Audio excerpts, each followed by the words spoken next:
Hello, जय हिंद साथियों। स्वागत करता हूं आपका अपने यूट्यूब चैनल अवतार स्टडी 7054 पर। मैं विनोद आपके लिए लेकर आया हूं साइंस सोशल में बहुत ही महत्वपूर्ण टॉपिक जो आपके एग्जाम्स के लिए अच्छा बहुत ही महत्वपूर्ण साबित होगा। तो हम चर्चा करते हैं अपने वीडियो पर, जो कि आज का हमारा टॉपिक है गति, जिसे हम मोशन कहते हैं। हम समझेंगे कि गति के चैप्टर्स में हम कौन कौन से बिंदु को पढ़ेंगे और उन्हें समझेंगे। तो देखिए, हम गति में क्या-क्या पढ़ेंगे।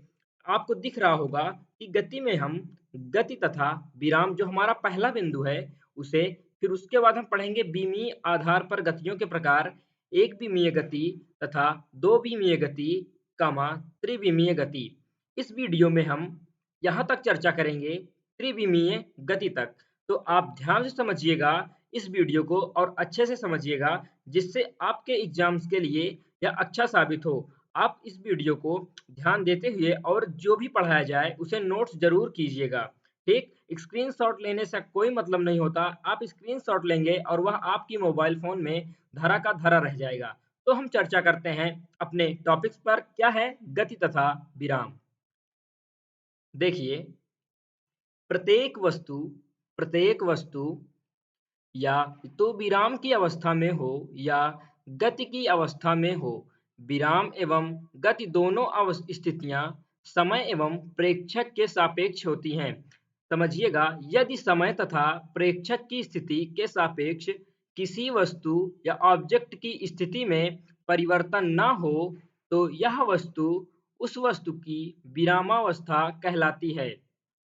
समझिएगा कैसे, कि जो प्रत्येक वस्तुएं होती हैं वह विराम की अवस्था में हैं, एट रेस्ट में हैं, तो वह एट रेस्ट में ही रहेंगी। और यदि गति अवस्था में हैं तो इन मोशन या गति अवस्था में ही रहेंगी। तो विराम एवं गति दोनों स्थितियां समय एवं प्रेक्षक के सापेक्ष होती हैं। कोई व्यक्ति आपके सपक्ष या सापेक्ष बैठा हुआ है, आपके सामने बैठा हुआ है, तो वह आपको विरामावस्था में फील करेगा। यदि वहीं पर आप विरामावस्था में बैठे हैं और आपके दूसरे व्यक्ति का देखने का नजरिया वह गति अवस्था में हो सकता है।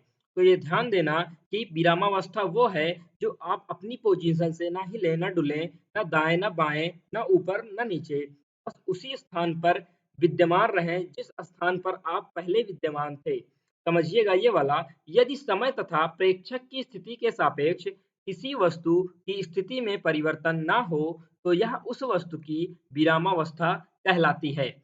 आगे देखिए, इसके उदाहरण क्या हैं आप समझ जाएंगे अभी।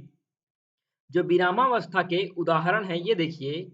विरामावस्था के उदाहरण: जमीन में लगे हुए पेड़ पौधे, मेज पर रखी हुई पुस्तक, एक चलती ट्रेन में बैठे हुए यात्री के सापेक्ष उसके सहयात्रियों की स्थिति। समझिएगा, यदि कोई पेड़ है जमीन पे लगा हुआ है, तो क्या यह अपनी स्थिति में परिवर्तन लाएगा? नहीं लाएगा, क्योंकि यह अपने ही स्थान पर वहां विद्यमान रहेगा। ठीक, दूसरा क्या है, कोई मेज है आपके पास और उस पर एक पुस्तक रखी हुई है। क्या रखी हुई है? पुस्तक। बिना इसको हिलाए डुलाए क्या यह अपने आप अपनी स्थिति को चेंज कर सकती है? नहीं। तो यह किस अवस्था में होगी? विरामावस्था में होगी। किस अवस्था में होगी? विरामावस्था। तथा यह पेड़ और पौधे कुछ भी होंगे तो यह भी किस अवस्था में होंगे? विरामावस्था में होंगे।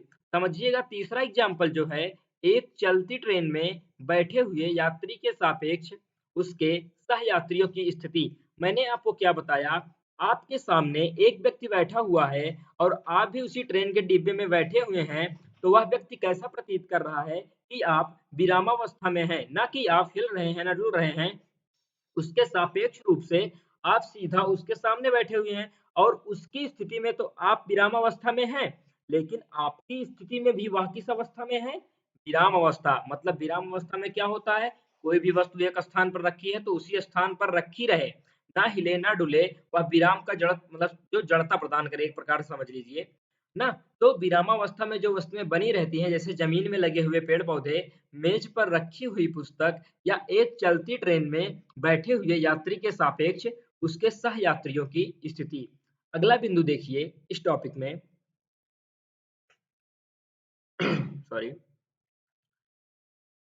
देखिए, जो गतिशील अवस्थाएं होती हैं, निकाय होते हैं, विभिन्न गतिशील निकायों द्वारा की जाने वाली गति को उनके गमन पथ में निहित विमाओं में परिवर्तन के आधार पर निम्नलिखित 3 वर्गों में विभाजित किया जा सकता है। पहला जो होगा आपका, वो होगा एक विमीय गति, और दूसरा जो होगा वो होगा आपका द्विविमीय गति, और जो तीसरा होगा वो होगा आपका त्रिविमीय गति। तो हम चर्चा करते हैं एक विमीय गति पर कि वन डायमेंशनल मोशन आखिर है क्या। तो समझिए, यदि कोई पिंड किसी भी दिशा में एक सरल रेखा स्ट्रेट लाइन में गति करे तो इसे एक विमीय गति कहा जाता है।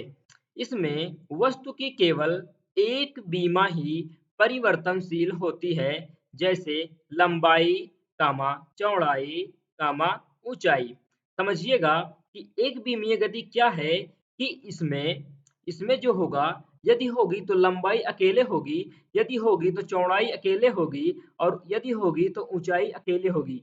ना कि लंबाई चौड़ाई दोनों होंगे, और ना ही चौड़ाई ऊंचाई दोनों होंगे, ना ही लंबाई ऊंचाई दोनों होंगे। तो ध्यान समझिएगा, जो एक विमीय गति है उनमें बस यदि निर्धारण करेगा तो यदि लंबाई ही निर्धारण करेगी, या तो चौड़ाई ही निर्धारण करेगी, या तो ऊंचाई ही निर्धारण करेगी। अगला बिंदु पर आप ध्यान दीजिए। देखिए, इसी विमीय गति के जो उदाहरण हैं, आप समझिएगा कि एक विमीय गति के दौरान पिंड की स्थिति को दर्शाने के लिए केवल एक स्थिति निर्देशांक वन पोजीशन कोऑर्डिनेट की आवश्यकता होती है। क्या होती है कि एक स्थिति निर्देशांक, वही हमने आपको बताया, यदि लंबाई है तो लंबाई का ही परिवर्तन करेगी, ना कि चौड़ाई और ना ही ऊंचाई का। उदाहरण जो है वो समझिएगा, सीधी सड़क पर गतिमान वाहन। दूसरा क्या है, एक निश्चित ऊंचाई से गिराई गई वस्तु। तीसरा क्या है, सीधी नली में डाली गई गेंद। तो समझिएगा, जो उदाहरण है हम आपको समझा रहे हैं कि सीधी सड़क कोई है ना, सीधी सड़क कोई है, उस पर क्या है, कोई गतिमान वाहन है ना, कोई गतिमान वाहन है, वह सीधे की ओर जा रहा है। मतलब वह क्या प्रदर्शित करता है, लंबाई। क्या कर रहा है प्रदर्शित, लंबाई। ना वह चौड़ाई में परिवर्तित होता है, ना ऊंचाई में परिवर्तन हो रहा है। समझिएगा, दूसरा उदाहरण जो हमारा है, एक निश्चित ऊंचाई से गिराई गई वस्तु। मान लीजिए ये कोई ऊंचाई है जिसको 4 मीटर ऊंचा है, ठीक, 4 मीटर ऊंचा है, और कोई वस्तु यहाँ से गिराई जा रही है, तो वह क्या प्रदर्शित कर रही है, एक ही ऊंचाई से, मतलब जो ऊंचाई उसकी फिक्स है और उस ऊंचाई के फिक्स कंटन से वह नीचे की ओर आ रही है, तो यह भी तो लंबाई प्रदर्शित कर रही है, कर रही नहीं, मतलब ऊंचाई भी क्या है, सेम है, और लंबाई भी क्या है, एक ही दिशा में आ रही है, ना कोई चौड़ाई का प्रदर्शन कर रही है। उसी प्रकार तीसरा उदाहरण जो है हमारा, सीधी नली में डाली गई गेंद की गति। कोई नली आपके पास है, आप इस नली में गेंद को डालेंगे तो वह किस प्रकार जाएगी, सीधी ही तो जाएगी और यहाँ पर आकर रुक जाएगी। तो क्या प्रदर्शित कर रहा है, यह भी लंबाई का ही निर्धारण कर रहा है। अब हम समझेंगे कि द्विविमीय गति है क्या। देखिए, द्विविमीय गति, द्विविमीय गति जो होती है मित्रों, द्विविमीय गति जिसे हम टू डायमेंशनल मोशन, जब कोई पिंड एक ऐसे तल में गति करता है जिसमें उसकी स्थिति को दर्शाने के लिए दो अक्षों के निर्देशांकों जैसे x कामा y या y कामा z या x कामा z की आवश्यकता होती है, तो इसे द्विविमीय गति कहा जाता है। अभी आपने क्या पढ़ा, एक विमीय गति जिनमें x और x का ही यूज हो रहा था, ना कि एक्स वाई जेड का तो यूज हो ही रहा था। इसमें क्या होगा, इसमें एक्स वाई, वाई जेड और एक्स जेड का उपयोग होगा। इसमें जो वस्तुएं होती हैं, समझिएगा, इसमें जो वस्तुएं होती हैं एक साथ दो बीमाओं में परिवर्तनशील होती हैं, जैसे लंबाई एवं चौड़ाई, चौड़ाई एवं ऊंचाई, और लंबाई एवं ऊंचाई। उसमें आपने एक एक बीमाओं को, या लंबाई रहेगी तो लंबाई ही रहेगा, चौड़ाई है तो चौड़ाई ही स्थापित करेगी, यदि ऊंचाई है तो वह ऊंचाई ही स्थापित करेगी। लेकिन द्विविमीय गति में क्या होगा कि वहाँ लंबाई एवं चौड़ाई दोनों वहां पर प्रतिस्थापित होंगी, चौड़ाई ऊंचाई दोनों प्रतिस्थापित होंगी, या लंबाई एवं ऊंचाई दोनों प्रतिस्थापित होंगी। समझिएगा, जैसे तोप से दागे गए गोले की गति, आपने ध्यान से समझिए, तोप से दागे हुए गोले की गति। आपने कोई तोप है, आपके पास तोप है, आपने इस तोप से एक गोला दागा, एक गोला दागा, वह कैसे किया, ये तो लंबाई प्रदर्शित की उसने, कोई गोला धागा आपने लंबाई प्रदर्शन करी, उसके बाद यहाँ पर फट गया। क्या हुआ? फट गया गोला। तो क्या हुआ? लंबाई तो प्रदर्शित की ही, वह चौड़ाई तो भी प्रदर्शित कर रहा है।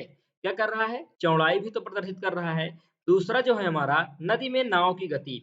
कोई नदी है आपके पास, नदी, नदी, ये नाव है, तो इसकी तो लंबाई फिक्स है, इसकी लंबाई फिक्स है, तो ये जो चौड़ाई होगी, चौड़ाई का जो निर्धारण करेगी, वह भी तो इस प्रक्रिया में कर रहा है। तो कितने कितने बीमाओं का यूज कर रहा है? 2 बीमाओं। एक तो लंबाई का तो कर ही रहा है, प्लस चौड़ाई का भी यूज कर रहा है। समझेंगे तीसरा उदाहरण जो हमारा है, किक मारने के बाद हवा में फुटबॉल की गति। ये समझिएगा, कोई फुटबॉल है आपके पास, कोई फुटबॉल है, आपने यहाँ से इसे किक मारी, तो यह कैसे जाएगा? ऐसे जाएगा, ऐसे जाएगा, फिर यहाँ पुनः आकर गिर जाएगा यह फुटबॉल। तो यह किस आकार में है? तो लंबाई प्रदर्शन की, फिर उसके बाद क्या हुआ? ऊंचाई को प्रदर्शित करने के बाद लंबाई प्लस चौड़ाई का भी प्रतिस्थापन इसने कर लिया। तो समझ गए आप कि द्विविमीय गति क्या है? द्विविमीय गति में 2 बीमाओं का उपयोग होता है, एक विमीय गति में 1 बीमाओं का उपयोग होता है। उसी प्रकार हम जानेंगे त्रिविमीय गति। तो त्रिविमीय गति जो होती है, उसमें 3 बीमाओं का उपयोग होता है।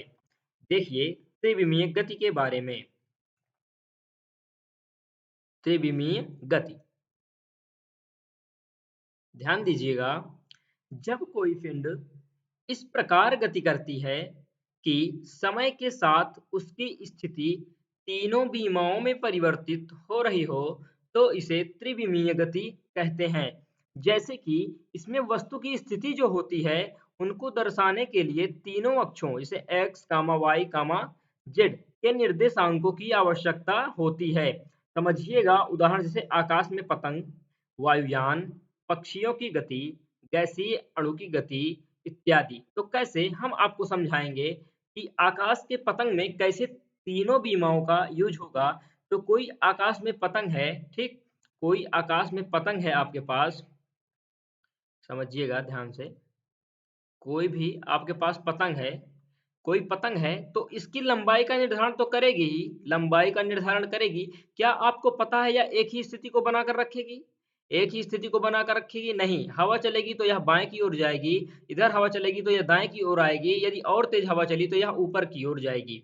जाएगी कि नहीं? तो क्या प्रदर्शित कर रहा है? लंबाई तो प्रदर्शित कर ही रहा है, उसके बाद ये अपनी अवस्था में चेंज कर रहा है, तो मतलब चौड़ाईपन इसमें भी यूज हो रहा है, चौड़ाई, और यह ऊपर की ओर भी जा रहा है। क्या हो रहा है? ऊंचाई, मतलब कितने कितने हो रहे हैं, लंबाई भी प्रदर्शित हो रही है, ऊंचाई भी प्रदर्शित हो रही है, और चौड़ाई भी क्या हो रही है? प्रदर्शित। तो दूसरा समझिएगा, वायुयान, जो वायुयान का उदाहरण है, वायुयान ऐसे फ्लिप करा या उड़ा वायुयान, वह एक श्रृंखला में गया तो क्या प्रदर्शित की उसने? लंबाई, लंबाई प्रदर्शित की। जब ऊपर उड़ा तो क्या प्रदर्शित किया? ऊंचाई, ऊंचाई, वह अपने स्थान से सीधा जा रहा है, तो वह क्या प्रदर्शित करेगा? चौड़ाई। क्या करेगा? चौड़ाई। तो इसमें तीनों बीमाओं का यूज हुआ है कि नहीं? लंबाई प्लस चौड़ाई प्लस ऊंचाई, ये ध्यान रखना है आपको। वैसे गैसीय अणु जो होते हैं, गैसीय अणु, गैसीय अणु होते हैं, क्या उनकी मारक क्षमता या कोई स्थिति है कि वह लंबाई में ही रहेंगे? क्या लंबाई में रहेंगे तो ऊंचाई में नहीं जाएंगे?